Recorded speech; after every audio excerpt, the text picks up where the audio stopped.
fish, wumbles of all sizes, welcome back to A.S.K's videos. Today we are here with my second Halloween related super review after The Legend of Bikini Bottom. After my top 10 TMNT 2003 episode list, a lot of people wanted me to review this show more, and I'm happy to oblige. Today we are talking about All Hallows Thieves, the TMNT 2003 Halloween special, and it is definitely an interesting one. Check out the episode in the pinned comment if you haven't already, just so we're on the same page. Before we start, big shout out to the amazing artist of my Halloween icon. I think it looks amazing. The link to Stroll's social medias will be down below. Anyways, let's jump right into it. The episode starts off with a mysterious man looking around in April's shop and wanting to buy the six-armed statue. He leaves it there and vows to come back with his wallet. Before he leaves, the alarm by the doors go off, implying that the guy took something, but nothing is proved. He leaves the store, meeting his friend outside. As they walk, he says this.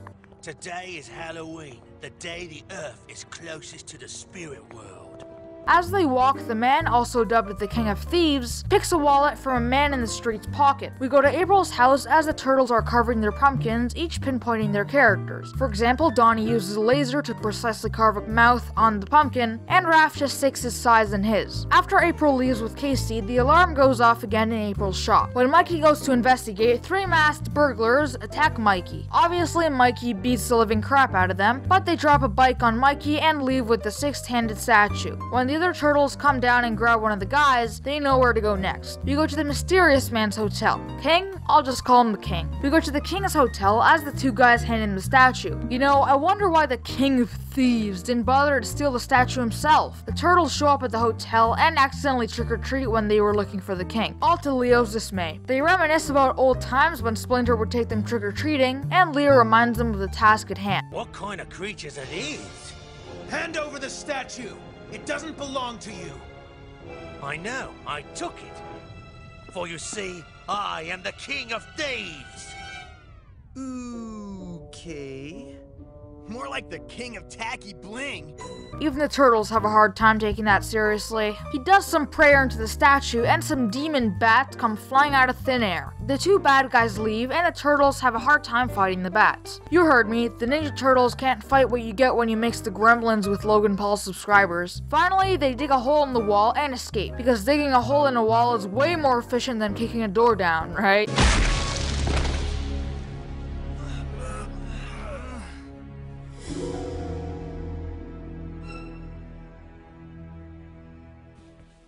Sorry, cheap hotel. Happy Halloween! Haha, yes! If there's one thing this episode manages to do through all the minor plot holes, it's to make me laugh at the most unexpected places. The demon bats go around the city, stealing everything they find and giving it to the king. The king summons the statue, and the giant freaking blue six-armed statue demon jumps out of nowhere. God knows how the king knew the super-powered statue was in April's shop. Well, like they say, the freaks come out at night. Well, I'm all for putting them back to bed.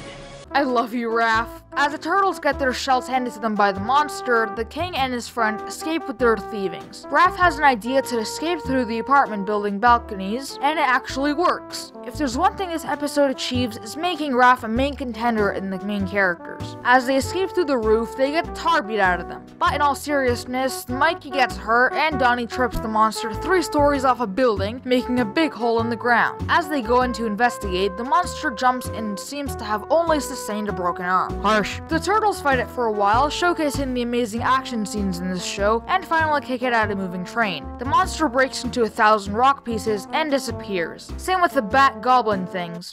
Gremlins? Six-armed monsters? I don't know what to put in my report. Well, all I know is we caught these two guys looting the block, and that's good enough for me. Thanks for all your help. Why don't you kids run along and have fun with your trick-or-treating? Okay. Candy, here I come! Nice kids. Yeah.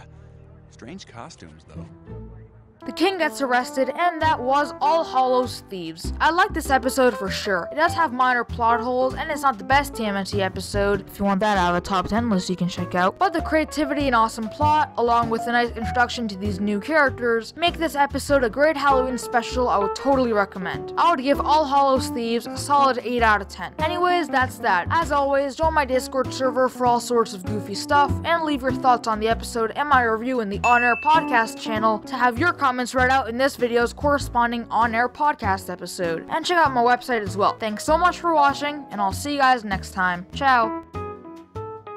As they escape through the roof, they get the tar beat out of them on the roof. Three masked burglars.